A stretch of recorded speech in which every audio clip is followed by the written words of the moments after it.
하늘은 우리에게 모든 것을 주셨죠. 그런데 우리는 내 자아 때문에, 내 자존심 때문에, 내 장사 때문에, 내 직장 때문에 자꾸 하늘을 실망시키는 것입니다. 사람들 사이 관계에서. 이제 우리 그런 것들을 좀 내려놓을 때가 된 것 같습니다. 왜냐하면 하나님의 사랑과 희생을 알기 때문이죠.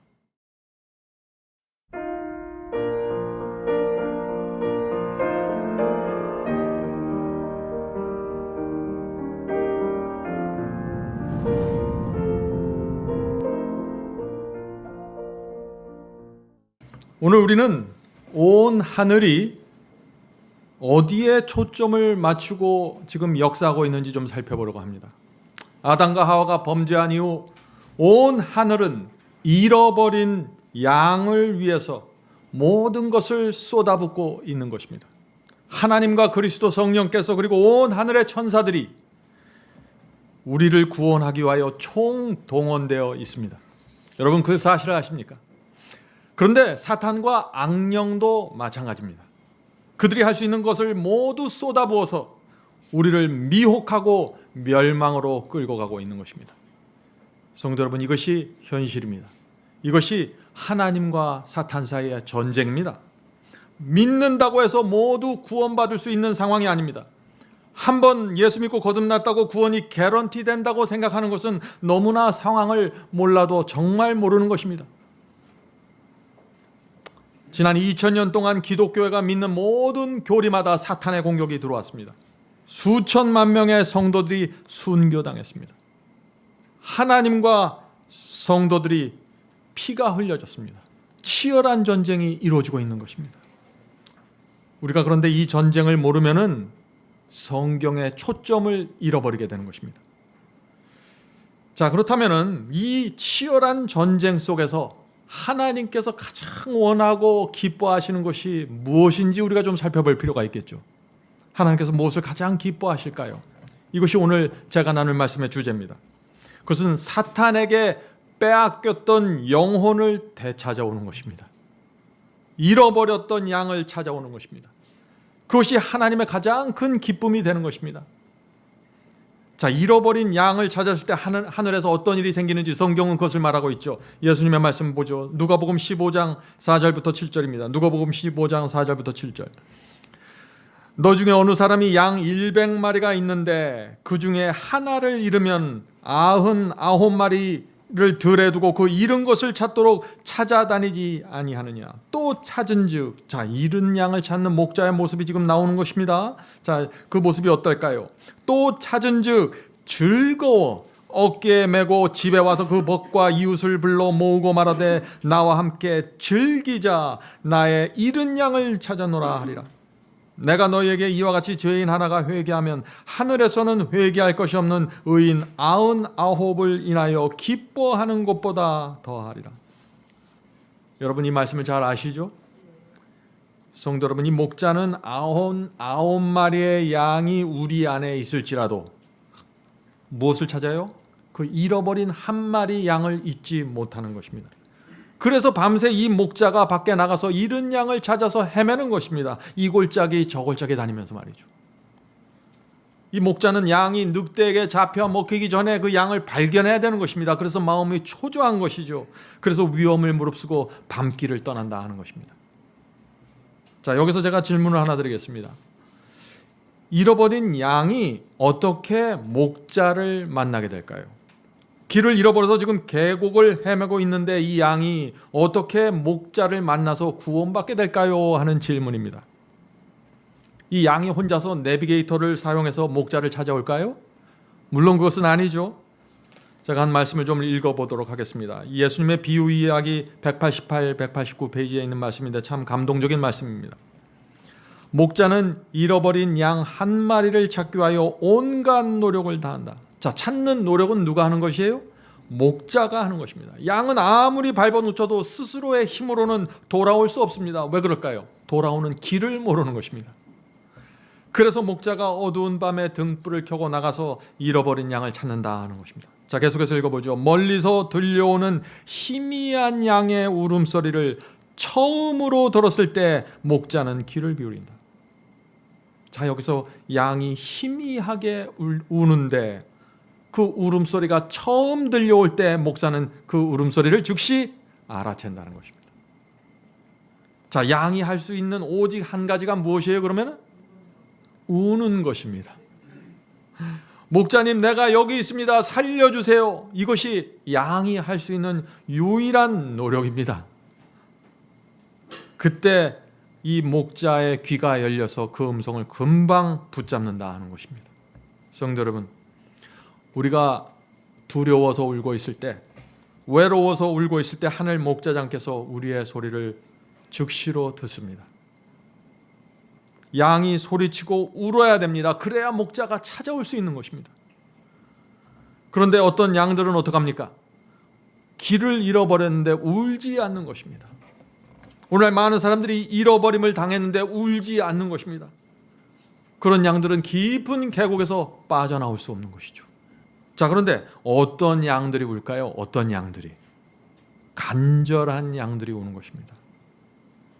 내가 잃어버림을 당했다는 사실을 알기 때문에, 목자에게 돌아갈 수 없다는 사실을 알기 때문에 간절하게 소리내서 우는 것입니다.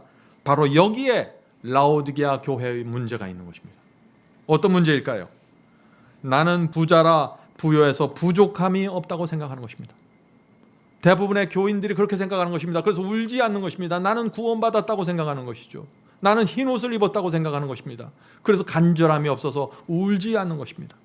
목자를 만나지 못하는 것이죠. 그래서 라오디게아 교회, 울지 않는 양들로 가득 차 있습니다. 잃어버림을 당했는데 울지 않는 것, 그것이 이 교회의 문제다 하는 것이죠. 자, 계속해서 읽어보죠. 목자는 자기의 생명을 걸고 가파로운 고개를 기어 오르기도 하고 아슬아슬한 낭떠러지의 가장자리를 지나기도 하면서 소리가 나는 곳으로 간다. 목자가 그렇게 양을 찾아가는 동안 양의 울음소리가 점점 희미해져 가는 것을 듣고 그 양이 거의 죽어가고 있다는 것을 알게 된다. 목자는 절박한 심령으로 울음소리가 들리는 곳으로 가고 마침내 잃었던 양을 찾게 된다. 양이 왜 길을 잃어버렸을까요? 목자가 인도하는 길로 가지 않았습니다. 목자의 지시를 따르지 않았습니다. 목자가 준 계명을 따라가지 않았습니다. 혼자 그래서 이리저리 다니다가 마음대로 다니다가 길을 잃어버린 것이죠.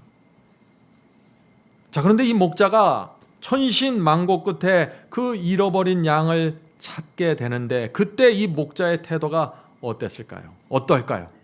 이것이 목자 그리스도의 사랑이 여기서 잘 나타납니다. 계속해서 읽어보죠. 그때 목자는 그 양이 자기에게 그처럼 많은 괴로움을 끼쳤다고 해서 그 양을 꾸짖지 않는다. 그는 양을 채찍으로 때리지도 아니하고 양을 걷게 해서 집으로 끌고 오지도 아니한다. 목자는 크게 기뻐하며 떨고 있는 양을 어깨에 맨다. 만일 그 양의 살이 찢어지거나 상처를 입었으면 그 양을 품에 꼭 안아 그의 품에 온기로 양에게 생명을 준다. 목자는 수고가 헛되지 않았다는 기쁜 마음으로 양을 어깨에 메고 우리로 돌아간다. 성도 여러분, 이 양은 고집부리고 마음대로 살다가 길을 잃어버린 양입니다. 그런데 목자는 어떻게 해요? 전혀 책망하지 않는다는 것입니다. 그 양을 찾았다는 기쁨 하나로 그저 양을 어깨에 메고 집으로 돌아간다 하는 것이죠. 우리가 길을 잃어버렸을 때, 우리가 고집 부렸을 때 목자가 우리를 대하는 태도가 여기 나와 있는 것입니다. 우리는 언제든지 목자에게 돌아갈 수 있는 양입니다. 혹시 지난주에 여러분들 문제가 생겼습니까? 고통이 있었습니까? 두려워하지 마시고 우십시오. 목자가 찾아옵니다.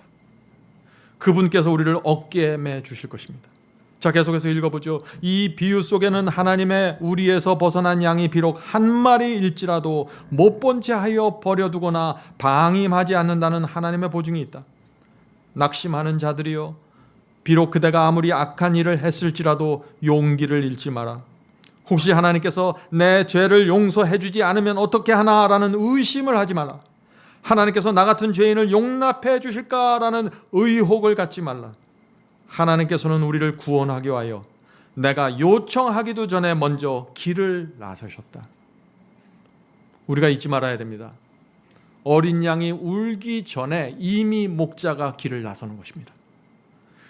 계속해서 읽어보죠. 그대가 하나님을 배반하고 있는 동안일지라도 그분께서는 그대를 구하기 위하여 찾아다니신다는 사실을 기억하라.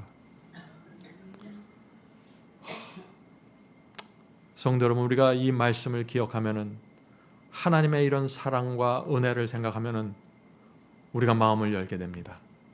우리가 아무리 깊은 죄에 빠졌을지라도, 큰 문제에 빠졌을지라도 다시 하나님께 돌아가고자 하는 소원과 충동이 우리의 마음을 채우게 되는 것이죠.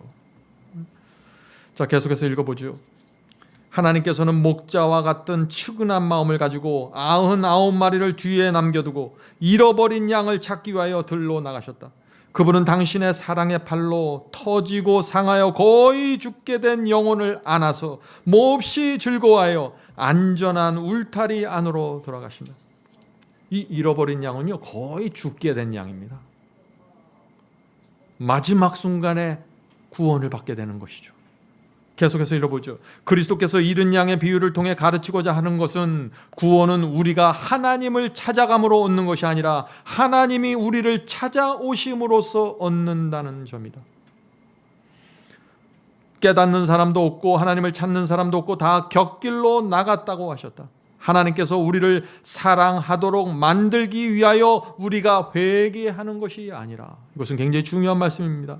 하나님께서 우리를 사랑하도록 만들기 위하여 우리가 회개하는 것이 아니라, 우리가 회개하도록 하기 위해서 하나님께서 당신의 사랑을 우리에게 나타내셨다. 얼마나 감동적인 말씀입니까? 성도 여러분, 우리가 하나님께 잘 보이기 위해서 회개하는 것이 아닙니다. 하나님의 관심을 받기 위해서 회개하는 것이 아닙니다. 구원받기 위해서 회개하는 것이 아닙니다. 하나님의 사랑을 알고 내가 울기 전에 그분께서 나를 위해서 찾아오신다는 그 사실을 알기 때문에 내가 마음을 열고 회개하게 되는 것이죠. 그분을 믿기 때문에 회개하는 것입니다. 우리가 요구하지도 않았는데 그리스도께서 이 땅을 내려오셨어요. 잃어버린 양을 찾기 위해서 내려오신 것입니다. 우리가 이 사실을 알면은 두려움을 다 버리게 되는 것입니다. 계속해서 읽겠습니다. 비유에 나타난 목자는 한 마리 양, 곧 가장 적은 숫자의 양을 찾기 위하여 나갔다. 그러므로 잃어버린 영혼이 단 한 사람뿐이라 할지라도 그리스도께서는 그 영혼을 위하여 죽으셨을 것이다. 성도 여러분, 하늘의 하나님께서 잃어버린 양을 찾기 위해서 오셨다는 이 말씀이 무슨 뜻인지 우리가 이해를 해야 되는 것입니다. 우주 전체에서 지구가 어떤 위치에 있습니까? 어떤 존재입니까? 지구 전체에 있는 모래를 다 끌어모아서 쌓아놓으면 얼마나 많을까요? 엄청난 양의 모래가 있죠. 그 중에 모래 단 한 알갱이가 지구입니다. 이 우주는 그렇게 엄청난 사이즈입니다. 그런 지구에서, 그 모래 한 알갱이 같은 하찮은 지구에서 한 영혼이 잃어버림을 당했다는 것입니다. 그런데 놀랍게도 우주의 왕께서 그 영혼이 울부짖는 소리를 들으시고, 그것도 아주 희미한 소리를 들으시고 이 지구를 찾아오신다는 것입니다. 이것이 잃어버린 양의 이야기입니다. 성도 여러분, 이런 하나님의 사랑과 성품과 영혼에 대한 애착심을 알면 우리가 어떻게 될까요? 좌절하지 않게 되는 것입니다. 낙담하지 않게 되죠. 우리가 어떤 상황 속에서도 주님을 바라보면서 나갈 수 있는 것입니다. 저는 이 자리에 모인 저와 여러분이 모두 그런 신앙을 갖게 되길 바랍니다. 많은 사람들이 자신의 죄 때문에 낙담합니다. 자기의 부족함 때문에 실망하고 좌절합니다. 하나님은 기대를 갖고 찾아오고 계시는데 나는 나를 보면서 자꾸 낙담하는 것이에요. 신앙은 그런 것이 아닙니다. 신앙은 나를 보면서 만족하는 것이 아니라 하나님을 보면서 만족하는 것입니다. 자, 잃어버린 양이 어떤 양입니까? 잃어버린 양은 실수로 잃어버리는 것이 아닙니다. 고집하는 것입니다. 목자가 원하는 것을 정확하게 아는데 다른 길로 가는 것입니다. 다시 말해서 죄를 알면서 붙잡고 있는 것이죠. 죄를 고집하는 것입니다. 이것이 잃어버린 양의 모습입니다. 그런데 그것을 고집하기 때문에, 죄를 붙잡고 있기 때문에 마음이 외로워지고 무서워지고 자꾸 정죄를 느끼게 되는 것입니다. 그래서 목자를 향해서 또 우는 것입니다. 잃어버린 양의 모습이 여러분들 보이십니까? 한 손에서는 죄를 붙잡고 있고 지금 한 손에서는 주님을 향해서 손을 뻗는 것입니다. 두려워서 그러는 것이죠. 그런데 주께서는 그런 양일지라도 찾으러 가시겠다는 것입니다. 왜냐하면 울기 때문에. 성도 여러분, 이 잃어버린 양은 자기 힘으로는 도무지 빠져나올 수 없는 계곡에 떨어져 있는 것입니다. 이것이 중요합니다. 그래서 주님을 찾아 울어야 되는 것입니다. 희미한 소리라도 하나님께서 놓치지 않겠다는 것입니다. 자, 하나님께서 목자가 그 계곡에 찾아오셔서 드디어 손을 내미는 것입니다. 그 구덩이에서 끄집어내려고 손을 내미시는 거죠. 바로 이 순간이 중요한 것입니다. 그때 우리가 어떻게 해야 될까요?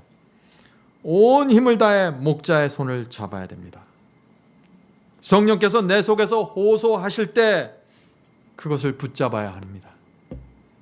내가 울고 있을 때 성령께서 내게 말씀하시는 음성이 들려오죠. 하나님께서 내게 가까이 오시는 것을 내가 알 수 있습니다. 말씀을 통해서, 기도를 통해서, 내 양심을 통해서. 그때 내 마음을 다해서 굴복해야 되는 것입니다. 주여, 제가 주의 손을 붙잡겠습니다. 저를 이 구덩이에서 건져 주시옵소서.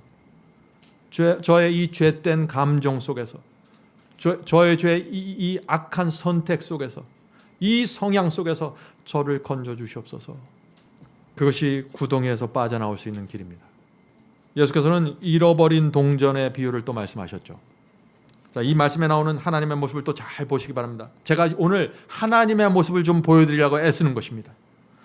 누가복음 15장 8절부터 10절입니다. 누가복음 15장 8절부터 10절. 어느 여자가 10드라크마가 있는데, 자, 드라크마라는 10드라크마라는 것은 동전 10개를 얘기하는 것입니다. 어떤 여인이 동전 10개를 갖고 있는데 하는 얘기죠. 그중 하나를 잃어버리면 등불을 켜고 집을 쓸며 찾도록 부지런히 찾지 아니하겠느냐. 자, 이것이 잃어버린 영혼을 찾는 하나님의 모습입니다. 10 동전을 갖고 있는데 바닥에 떨어진 그 하찮은 동전 하나를 위해서 어떻게 해요? 주인이 등불을 밝히고 부지런히 방바닥을 쓸면서 찾겠다는 것입니다. 창조주 하나님께서 이런 열심과 정성을 다해서 지금 영혼을 찾고 있다는 것입니다. 근데 이런 상황 속에서도 잃어버림을 당한다면 그건 누구 책임이에요? 그것은 내 책임이죠. 하나님의 최선이 이루어지고 있는데 전혀 반응하지 않는 것입니다. 계속해서 읽겠습니다. 또 찾은즉, 자, 잃어버린 동전을 찾았습니다. 또 찾은즉 벗과 이웃을 불러 모으고, 자, 주인이 너무 기뻐서 친구들을 다 불러 모으는 것입니다. 참 우습지 않아요? 그거 아무 쓸짝도 없는 동전 하나를 찾았는데 지금 이 주인이 친구들, 가족들을 다 불러 모아서 어떻게 해요? 지금 잔치를 벌인다 하는 것입니다. 왜 그럴까요? 모든 노력과 정성을 당해서 너무나 오랫동안 이것을 찾은 것이에요. 계속해서 보죠. 또 찾은즉 벗과 이웃을 불러 모으고 말하되 나와 함께 즐기자. 70 드라크마를 동전을 찾았노라 하리라. 내가 너에게 이르노니 이와 같이 죄인 하나가 회개하면 하나님의 사자들 앞에 기쁨이 되느니라. 지금 잃어버린 양과 잃어버린 동전은 케이스가 다르죠? 잃어버린 양은 자신이 잃어버렸다는 사실을 아는 것입니다. 그래서 막 우는 것이에요. 그런데 동전은 자기가 잃어버린 줄도 모르는 것입니다. 그냥 바닥에 떨어져 있는 것입니다. 그래서 울지도 않고 구석에 박혀서 앉아 있는 것이에요, 지금. 그래서 이 동전은 주인이 등불을 밝히고 스스로 눈을 크게 뜨고 찾지 않으면 도무지 소망이 없는 영혼인 것입니다. 성도 여러분, 누군가 여러분을 찾아왔다는 사실을 감사하시기 바랍니다. 여러분이 잃어버린 양이든지 잃어버린 동전이든지 불문하고 누군가 여러분을 찾아낸 것입니다. 그래서 여러분 손에 진리가 주어진 것입니다. 하나님께서 이 악하고 더러운 지구까지 오셔서 여러분을 수십 년 동안 찾고 찾지 않았으면 여러분은 지금 어디에 있었을까요? 정말 감사해야 되지 않습니까? 하나님께서 그리스도와 성령과 천사들을 모두 동원해서 이 잃어버린 영혼을 찾지 않았으면 우리 중 누구도 사탄의 손에서 빠져나오지 못하는 것입니다. 잃은 양과 잃어버린 동전 이야기가 갖고 있는 그 공통점이 무엇인가요? 하나님의 기쁨에 대해서 말하는 것입니다. 그 잃어버린 것을 찾았을 때 하나님께서 보여주시는 그 기쁨 말이죠. 그래서 그 한 영혼을 찾을 때 얻는 그 기쁨을 바라보면서 하나님께서 모든 것을 쏟아붓는 그 사랑을 지금 말하고 있는 것입니다. 성도 여러분, 근데 참 이상하지 않아요? 이 벌레만도 못한 이 한 영혼을 찾았는데 하나님의 기쁨이 왜 이렇게 클까요? 투자한 것이 크면 클수록 결과에 대한 기쁨이 커지는 것입니다. 그것이 이 세상의 법칙 아닙니까? 크게 투자해서 내 모든 것을 걸고 투자했는데 수익이 생겼어요. 그러면 얼마나 기쁘겠어요? 희생이 클수록 기쁨이 커지는 것입니다. 하나님께서 잃어버린 양을 찾기 위해서 어떤 투자와 희생을 했는지를 우리가 알아야 되는 것입니다. 어떤 희생을 했나요? 누가복음 3장 16절이죠. 누가복음 3장 16절.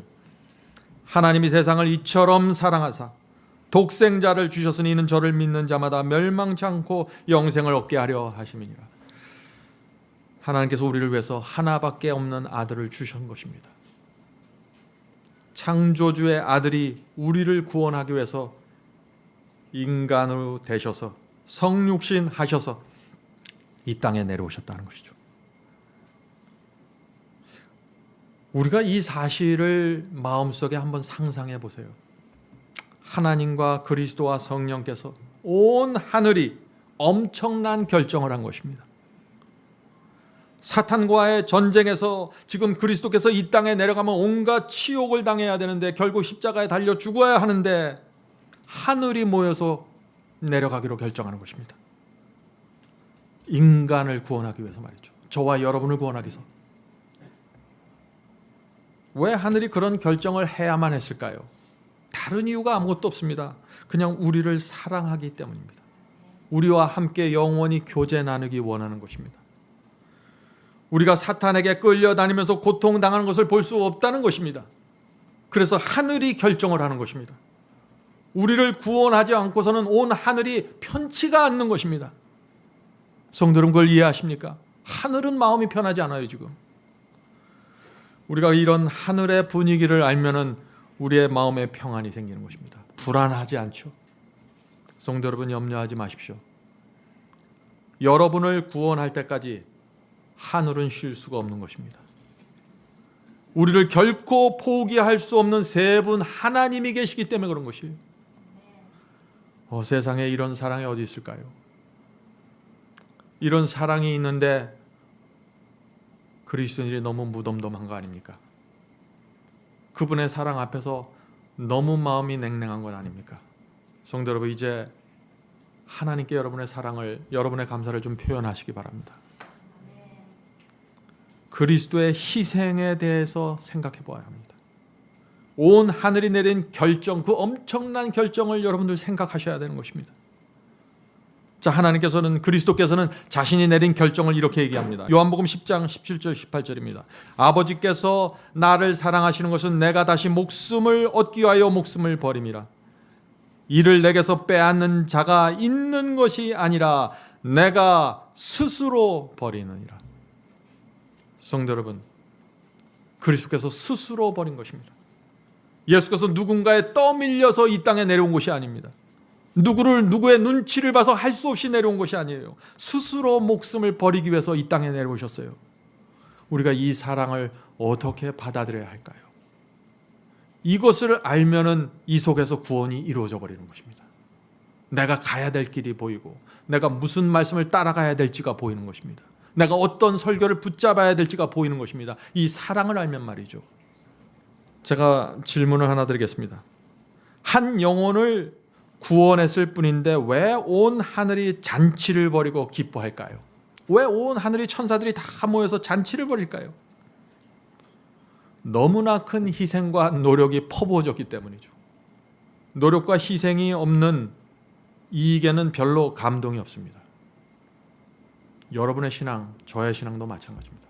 여러분의 신앙 속에 희생이 없습니까? 노력이 없습니까? 투자가 안 돼 있습니까? 손해가 없습니까? 그럼 그런 신앙에는 감동이 없는 것입니다. 충성이 사라지게 되는 것이죠. 노력과 희생이 없으면 그냥 그 결과만 얻으면, 노력과 희생이 없는데 결과만 얻었으면 그냥 잠시 기분이 좋다가 사라져 버리는 것이죠. 그런데 내 인생 전체를 쏟아붓고 내 모든 것을 희생해서 결과가 생겼다면 어떻게 될까요? 그것은 정말 말할 수 없는 기쁨과 보람이 밀려오는 것입니다. 성도 여러분, 하나님과 그리스도와 성령께서 지금 그런 마음으로 우리를 구원하고 계시는 것입니다. 하늘은 지구의 모든 것을 쏟아부었습니다. 지구를 위해서 하늘이 포기하지 않은 것이 무엇이 있나요? 모든 것을 다 주었습니다. 그래서 깊은 관심을 가지고 지구에 있는 성도들을 지금 지켜보고 있는 것이에요. 고린도전서 4장 9절에 그 말씀이 있습니다. 고린도전서 4장 9절. 내가 생각하건대 하나님이 사도인 우리를 죽이기로 작정된 자같이 끄트머리에 두셨으며 우리는 세계 곧 천사와 사람에게 구경거리가 되었노라. 성도 여러분, 하늘이 지금 무엇을 구경하고 있습니까? 우주의 창조주가 인간을 구원하기 위해 죽었는데 지금 사람들이 어떻게 반응하는지 구경하고 있는 것입니다. 온 하늘이 쏟아붓고 있는 이 사랑과 희생과 노력을 사람들이 어떤 태도로 받아들이는지 지금 지켜보고 있는 것입니다. 성도 여러분, 우리가 구원을 받으려면은 하늘이 우리의 모습을 보면서 이해를 할 수 있어야 되는 것입니다. 하나님의 희생과 사랑에 대해서 우리가 나타내는 그 태도와 반응을 하늘이 이해할 수 있어야 되는 것이에요. 지금 하늘은 하나님께서 말씀하시고 인도하실 때 사람들이 믿고 따라오는지 지켜보는 것입니다. 하나님께서 이런 사랑과 희생을 보여주셨는데 사람들이 정말 그것을 믿는지 따라오는지 순종하는지 보는 것입니다. 우리가 하늘을 향해서 날마다 적은 감사라도 표현해야 되지 않을까요? 하늘은 우리에게 모든 것을 주셨죠. 그런데 우리는 내 자아 때문에, 내 자존심 때문에, 내 장사 때문에, 내 직장 때문에 자꾸 하늘을 실망시키는 것입니다. 사람들 사이 관계에서 이제 우리 그런 것들을 좀 내려놓을 때가 된 것 같습니다. 왜냐하면 하나님의 사랑과 희생을 알기 때문이죠. 하나님의 사랑과 희생을 받아들이는 것, 그것이 바로 순종으로 나타나고 충성으로 나타나는 것입니다. 자, 요한복음 14장 말씀 보겠습니다. 요한복음 14장 16절 17절입니다. 요한복음 14장 16절 17절. 내가 아버지께 구하겠으니 그가 또 다른 보혜사를 너에게 주사 영원토록 너희와 함께 하시리니. 자, 예수께서 하늘로 올라가면서 성령을 보내주셨죠. 근데 예수께서 재림하실 때까지 이 성령께서 이 땅에 남아 계셔서 우리를 인도하고 우리를 보호해 주신다는 것입니다. 자, 계속해서 읽어보죠. 저는 진리의 영이라 세상은 능히 저를 받지 못하나니 이는 저를 보지도 못하고 알지도 못함이라.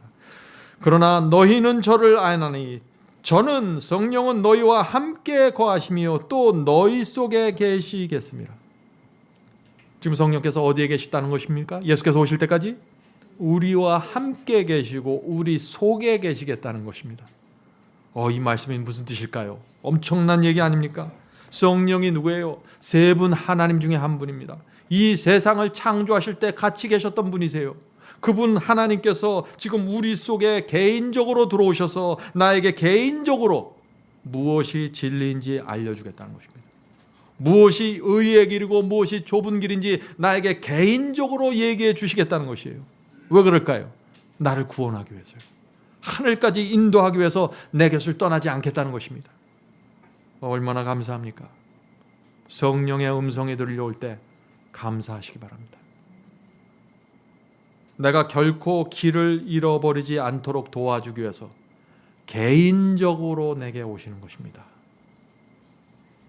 그 귀하고 귀하신 성령께서 우리의 더럽고 썩어질 육체 속에 거하시면서 나를 직접 개인적으로 1대1로 지도해 주시겠다는 것입니다. 개인 교사가 돼 주시겠다는 것입니다. 얼마나 감사합니까? 많은 사람들이 성령의 음성을 듣기 싫어하죠. 책망받기 싫어합니다. 성령께서는 어떻게 해서든지 이 계곡 속에서 나를 끄집어내서 하늘로 데려가려고 지금 개인적으로 직접 1대1로 코칭해 주고 있는데 우리는 귀를 막고 돌아서는 것입니다. 하늘의 천사들이 이 모습을 볼 때 어떻게 느낄까요? 성도 여러분, 우리 모두는 다른 인생을 살아왔습니다. 다른 배경에서 살아왔습니다. 어떤 사람들은 귀하게 자랐겠죠. 어떤 사람들은 양반으로 태어난지 모르겠습니다. 근데 어떤 사람들은 힘들게 자랐을 것입니다. 배경이나 학벌이나 재산이 각각 다 다를 것입니다. 그런데 성령께서 그런 거 다 무시하고 개인적으로 오시겠다는 것입니다. 하나님께서 각 사람의 양심에 대고 직접 말씀해 주시겠다는 것입니다. 언제까지요? 예수께서 재림하시는 그날까지. 이 엄청난 사랑을 우리가 어떻게 받아들여야 될까요? 성령께서 예수께서 오시는 그날까지 포기하지 않고 우리의 가슴에 대고 계속 말씀해 주시겠다는 것입니다. 그러므로 누구든지 성령께서 주시는 그 인도하심을 따르기만 하면은 하늘 갈 수 있는 것입니다. 여기에 우리의 소망이 있는 것입니다. 성도 여러분, 오늘부터 성령의 음성을 좀 들으시겠습니까? 성령의 호소를 따라가시겠습니까? 물론 어떤 때는 성령께서 우리를 책망하고 호소합니다. 그떤 때는 우리 마음이 좀 아프죠. 그러나 그럴 때일지라도 우리가 겸손하게 그것을 받아들이고 따라가면은 하늘 진주문이 열리는 것입니다. 우리의 영혼 속에 평안이 깃들게 되는 것입니다. 제가 분명히 말씀드리지만 걱정하지 마십시오. 성령께서는 결코 지치지 않는 분입니다. 여러분이 아무리 거절하고 거절해도 끝까지 따라오면서 이 길로 가라고 말씀해 주실 것입니다. 우리가 자녀들을 키우면 어떻게 합니까? 어떤 때는 아이들이 마치 똑같은 얘기를 수백 번 했는데 듣지 않는 것 같아요. 그렇게 느끼실 때 없습니까? 따라오지 않는 것입니다, 아이들이. 그럴 때 어떤가요? 짜증이 나고 속이 상하고 어떻게 내 마음을 이렇게 몰라줄까? 속상하죠.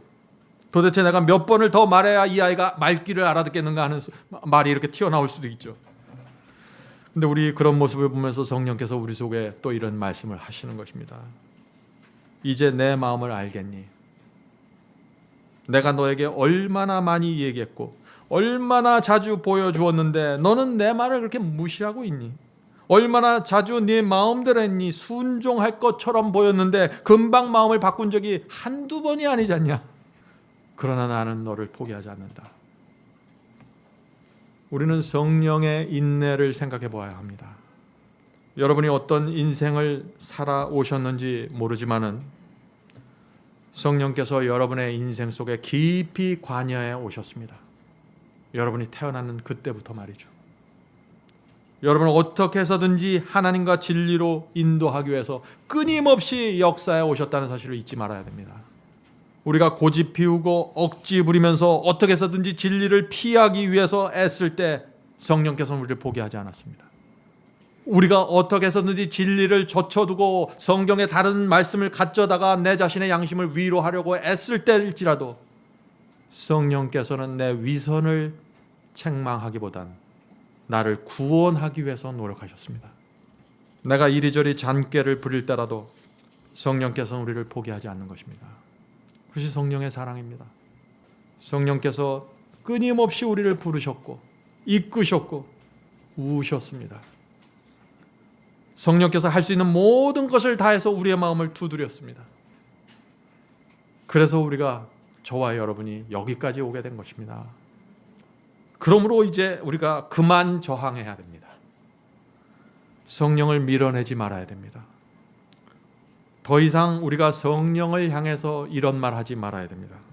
어떤 말인가? 이런 말이죠. 성령님, 제가 이것은 받아들이지만 저것은 받아들이고 싶지 않습니다. 이것은 포기할 수 있지만 저것은 포기할 수 없습니다. 성령님, 제가 이 말씀은 순종하겠지만 저 말씀은 순종할 수 없습니다. 제가 이 계명은 순종하겠지만 저 계명은 순종하고 싶지 않습니다. 우리가 성령께 이런 말을 할 때 성령의 마음이 어떨까요? 성령은 인격체입니다. 성령께서도 마음이 있고 감정이 있는 분이세요. 우리가 어떤 때 성령과 하나님과 그리스도를 향해서 함부로 말합니다. 아무 감정이 없는 분처럼 우리가 그렇게 대하는 것이에요. 우리가 이웃집의 사람에게는 아주 예의를 갖추고 그 사람의 마음을 상하지 않으려고 애를 쓰면서 하나님께서는 마음대로 던지는 것이에요. 성령의 마음을 아프게 하지 마십시오. 성령님과 줄다리기 하지 마십시오. 이제는 그렇게 해봤자 여러분의 인생만 피곤해질 뿐입니다. 저는 우리 모두 성령께 전적으로 굴복하게 되기를 바랍니다. 그것이 이 세상에서 영혼의 평안을 갖는 유일한 방법입니다.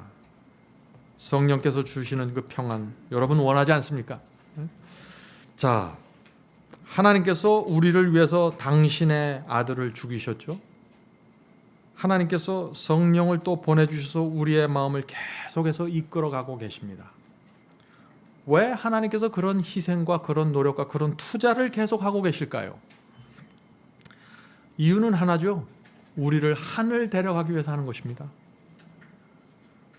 우리가 이것을 잊지 말아야 되는 것이에요. 지금 하늘은 저와 여러분을 위해서 올인했습니다. 모든 것을 투자했어요. 이제 남은 것은 우리입니다. 우리가 그 투자에 어떻게 반응할지가 문제가 되는 것이죠. 이 하늘은요, 천사들까지, 하늘에 있는 천사들까지 다 땅으로 내려보냈어요. 왜 그랬을까요? 자, 그 말씀이 히브리서 1장 14절에 있습니다. 히브리서 1장 14절. 모든 천사들은 부리는 영으로서 구원 얻을 후사들을 위하여 섬기라고 보내심이 아니뇨. 자, 구원 얻을 후사들이 누군가요? 저와 여러분 아닙니까? 하늘의 천사들까지 우리를 구원하기 위해서 지금 이 땅에서 분주히 다니고 있는 것입니다. 자, 천사들이 우리를 위해서 무슨 일을 어떻게 할까요? 한번 상상해 보시기 바랍니다. 천사들이 날마다 모여서 이런 회의를 하지 않을까요? 천사들이 오늘 우리는 저 사람에게 접근해야 됩니다. 지난주에 저 사람이 사고를 당한 후에 그 마음이 아주 겸손해졌습니다. 이번에 분명한 진리의 말씀을 듣게 하면은 이번에 혹시 성령의 음성에 귀를 기울일지도 모릅니다. 천사들이 회의하는 것이요.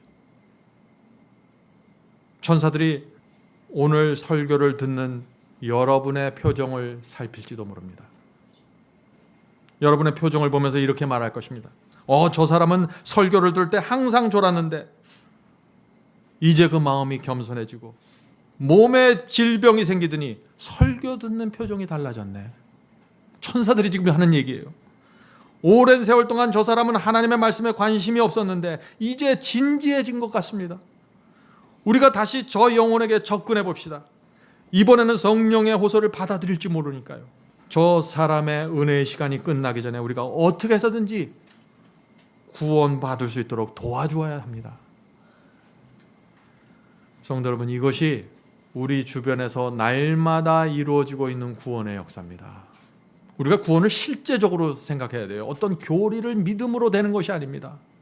만약 우리가 하늘의 이 휘장을 열어젖히고 하늘을 볼 수 있다면 하늘에서 무슨 일이 지금 벌어지고 있을까요? 온 하늘이 지금 모든 것을 젖혀둔 채 우리의 구원을 위해서 뛰어다니고 있다는 것을 보게 될 것입니다. 하늘이 왜 그렇게 뛰어다닐까요? 하늘은 그리스도의 피가 허지로 돌아가는 것을 원하지 않는 것입니다. 최선을 다하는 것입니다.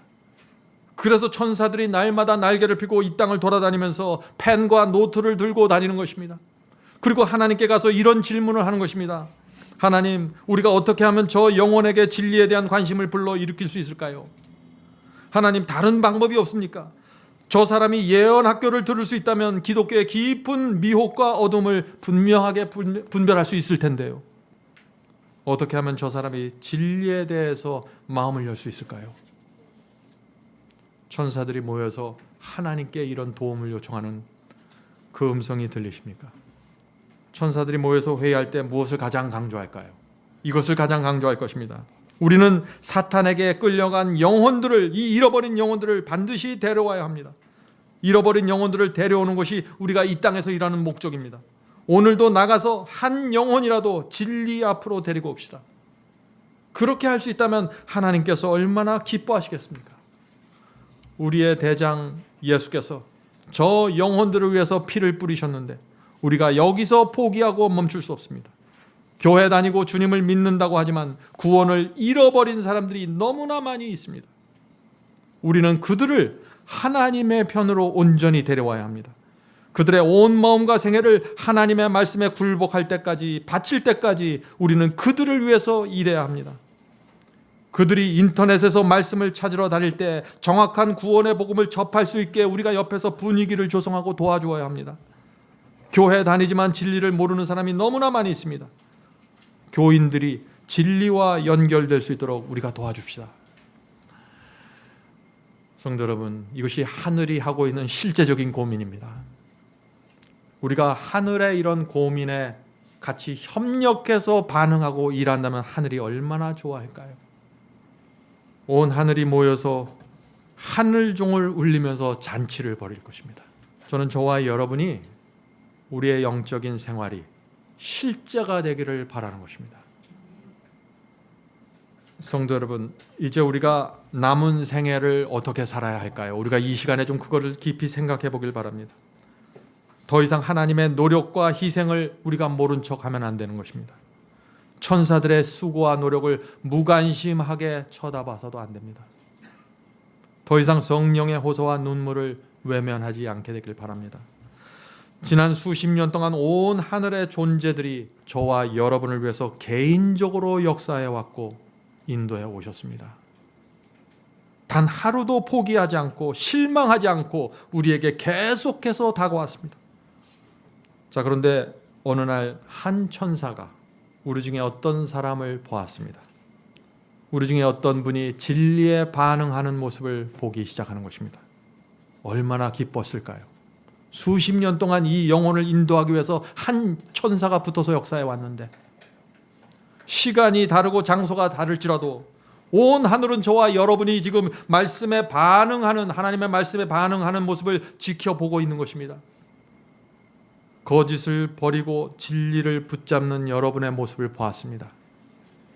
기독교를 뒤덮고 있는 이 미혹에서 떠나기로 결정하는 모습을 보았습니다. 희생을 감수하고 좁은 길을 걷기로 결정하는 여러분의 모습을 보았습니다. 성령의 감동을 받아들이고 눈물로 죄를 버리는 모습을 보았습니다. 하늘이 증인입니다. 온 하늘이 얼마나 기뻐했을까요? 생각해 보세요. 단 한 영혼이 돌아오는데 하늘에서 잔치가 벌어진다고 하는데, 한 영혼이 돌아올 때 느끼는 기쁨과 감격, 그것이 누가복음 15장에 있는 잃어버린 양 이야기입니다. 즐거워 어깨에 메고 집에 와서 그 벗과 이웃을 불러 모으고 말하되 나와 함께 즐기자, 나의 잃은 양을 찾아노라. 이것이 하나님의 마음입니다. 하나님께서 겨우 한 잃어버린 영혼, 한 영혼을 찾았는데 어떻게 그 엄청난 하나님께서 이렇게 좋아하실 수 있을까요? 어린아이처럼. 네? 하나님의 모든 것을 드렸기 때문이죠. 아들을 죽였어요. 너무나 큰 대가를 지불한 것입니다. 성도 여러분, 투자한, 지불한 희생이 크면 클수록 기쁨은 비례해서 향상되는 것입니다. 이것은 하나님께도 그렇고 우리에게도 그런 것입니다. 왜 우리 신앙에 기쁨이 없을까요? 많은 사람들이 그렇죠. 목사님, 저는 제 주님을 믿는데 제 마음에 기쁨이 없습니다. 왜 그럴까요, 도대체? 혹시 희생과 투자가 적었던 것은 아닙니까? 성도 여러분, 예수께서는 십자가의 고통보다 한 영혼이 구원받는 기쁨을 더 크고 기쁘게 생각했다고 했습니다. 자, 그 말씀이 어디 있어요? 히브리서에 있죠. 히브리서 12장 2절입니다. 이 말씀 놀라운 말씀입니다. 히브리서 12장 2절. 믿음의 주여 또 온전케 하시는 이인 예수를 바라보자. 저는 그 앞에 있는 즐거움을 위하여 십자가를 참으사 부끄러움을 개의치 아니하시더니. 자, 예수께서 십자가에 달려서 고난을 끝까지 견디면서 참고 나간 이유가 무엇이에요? 그 앞에 있는 즐거움을 보면서 참으셨다는 것이에요. 자, 그 앞에 있는 즐거움이 무엇인가요? 잃어버린 영혼들이 돌아오는 것입니다. 구원받을 영혼들을 바라보면서 십자가의 고통을 견뎠다는 것입니다. 다시 말해서 십자가의 그 고통보다 영혼을 구원하는 즐거움이 훨씬 더 컸다는 것입니다. 그래서 예수께서 십자가에 달려서 발가벗기고 채찍 맞으면서 부끄러움을 당했지만은 참으셨다는 것입니다. 성도 여러분, 이것이 예수님의 사랑입니다. 우리가 이 사랑을 이해할 수 있을까요? 예수께서는 십자가를 진심으로 감사하면서 받아들이는 영혼들을 바라봤던 것입니다. 대부분의 사람들은 십자가의 희생을 무시하고 가볍게 여길 것을 보셨습니다. 그러나 어떤 사람들은 주님을 받아들이고 좁은 길을 걸어갈 것을 또한 보신 것입니다. 그들이 끝까지 진리를 붙잡고 하늘까지 갈 것을 예수께서 보신 것입니다. 그래서 십자가에서 내려올 수가 없었던 것입니다. 성도 여러분, 하늘이 기쁨으로 가득 찬 이유 무엇입니까? 엄청난 희생을 치루었기 때문입니다. 그래서 날마다 잃은 양이 돌아올 때마다 날마다 잔치를 베푸니 온 하늘이 날마다 기쁠 수밖에 없는 것이죠. 희생을 치룬 사람과 치루지 않은 사람 사이에 큰 차이가 생깁니다. 신앙에도 차이가 생깁니다. 말씀을 순종하기 위해서 큰 희생을 치르면 치를수록 더 큰 기쁨과 더 큰 확신으로 내가 채워지는 것입니다. 제가 여기 희생을 얘기하지만 사실 우리가 드리는 건 희생이 아니에요. 희생은 하나님만 할 수 있는 것이에요. 피조물에게는 희생이라는 것이 사실은 없습니다. 왜냐하면 우리는 다 받은 거예요. 내 직장도 받은 것이고 돈도 받은 것이고 건강도 받은 것이에요. 그냥 그걸 돌려드리는 거죠. 그건 희생이라고 볼 수가 없는 것이지. 그래서 이제 우리 하나님을 향해서 또 성경을 향해서 이런 질문을 하지 않게 되기를 바라는 것입니다. 내가 얼마나 조금 순종하고 구원받을 수 있을까요? 내가 얼마나 조금 희생하고 천국 갈 수 있을까요? 이것들이 오늘날 수많은 사람들이 던지는 질문입니다. 지난주에도 제가 전화를 받았는데 이 질문을 받았어요. 성경절 찾아달라는 거예요. 이 성경절. 조금 희생하고 구원받을 수 있는 성경절.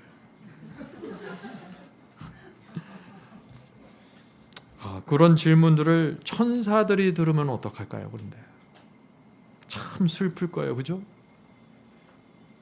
수천 년 동안 자신들은 인간의 구원을 위해서 지금 이리저리 날아다니고 봉사하고 있는데 사람들이 태어날 때부터 하루도 빠지지 않고 그 옆에 붙어서 구원으로 인도하기 위해서 날개를 퍼덕거리면서 지금 분위기를 바꿔주고 있는데, 길을 인도하고 있는데 사람들은 어떻게 해서든지 조금 희생하고 지옥을 피할 수 있는 방법을 찾고 있는 것입니다. 인간을 구원하기 위해서 죽으신 하나님을 바라보면서 천사들이 어쩌면 참 하나님 안 됐다라는 생각을 하지 않을까요? 성도 여러분, 희생이 클수록 기쁨이 커집니다. 이것이 하늘의 법칙입니다. 우리 모두 이 세상에서 가장 큰 기쁨을 누리면서 살게 되길 제가 간절히 바랍니다. 하늘에 계신 저희들의 아버지, 저희를 위해서 모든 것을 드리고 바친 하나님의 사랑이 저희의 마음에 이해될 수 있도록 도와주시옵소서. 하나님의 은혜와 사랑이 너무나 커서 저희가 잘 이해하지 못할 때가 있습니다. 주님, 부족하지만 오늘부터 조금이라도 이해할 수 있도록 도와주시옵소서. 하늘이 치른 희생과 노력과 수고를, 그치지 않는 인내를, 포기하지 않는 수고를 저희가 받아들일 수 있도록 도와주시옵소서. 하늘에 계신 아버지, 저희를 포기하지 않아 주셔서 감사합니다. 저희가 고집세고 완악할지라도 하나님께서 사랑과 은혜로 늘 찾아오셔서 가르쳐 주시고 인도하여 주시고 붙잡아 주셔서 감사합니다. 저희가 이제 주님의 구원의 노력에 저희가 응답하기를 원합니다. 저희의 마음을 감동시켜 주셔서 은혜로 화답할 수 있도록 도와주시옵소서. 하늘에 계신 아버지, 저의 남은 생애 동안 성령께서 늘 함께하여 주셔서 우리 속에 계셔서 늘 가르쳐 주시고 인도해 주시고 단원해 주시옵소서. 이 모든 말씀 예수님의 이름으로 간절히 기도드립니다. 아멘.